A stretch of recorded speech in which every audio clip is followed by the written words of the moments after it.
Nyakoromi kaka pile lewa duto mag tudruok gin mago moyaw ari adek auchiel nono go koda mbaka bende yudo achiel kachiel YouTube, Facebook achiel kod X mara Mogi TV. Nyisa pachi weche manyien ma wabro bedo ka wakeloni gi lak sechegi. Nyinga Ochieng Emmanuel, jaloko marwa en Wilson Ochuka.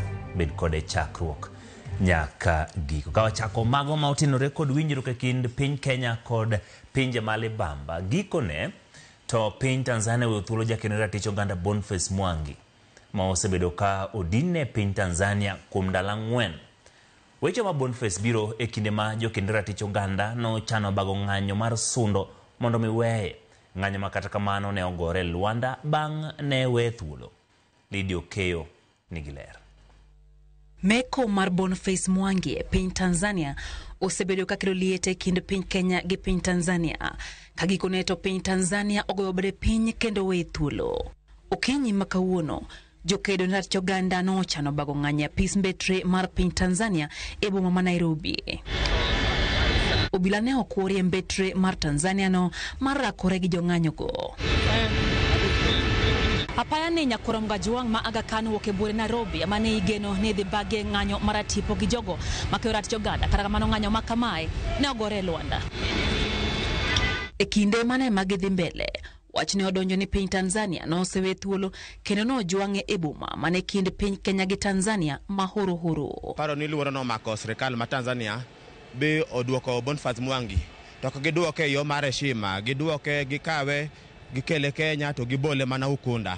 To kendo wang'iso jo Kenya ni waketu luoro kando mondo waket natiro mar oganda nwach wanie wang East Africa. Ka wayom kendo ka waluor to Africa mangima ma East Africa mangima biro hinyore e lwet jogo manitelo mokodeo rito ratiro mar oganda. Boniface yango ni no kadho e sand mager e piny Tanzania kama no umie wengene kendo no tuego pingo ka jokedo ratich oganda okwedo kit sand makamano kata mana ketho mana edami ma ke pokne Tanzania oyango. I've been tortured very badly.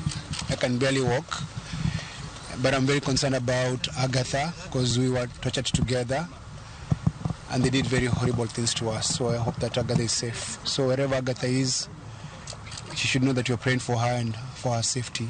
And thank you to everyone who spoke, who stood with us. The solidarity wasn't in vain. Yeah.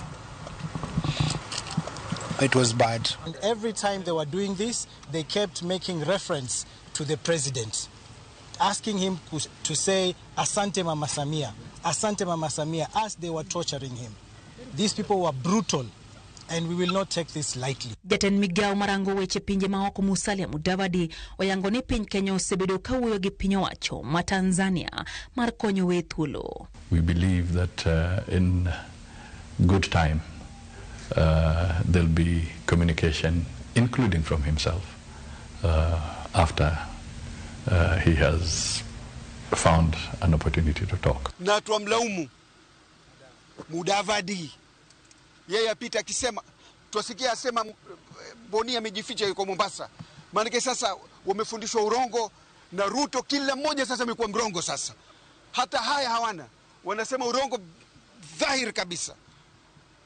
Kwa hivyo sisi tunasema lazima haki za watu zituzwe. Hakuna mambo ya huyu ni activist, huyu ni nani. No, we are talking about rights, and rights must be respected. Rights are universal. Lydia Okeyo, Ramogi TV, Nairobi.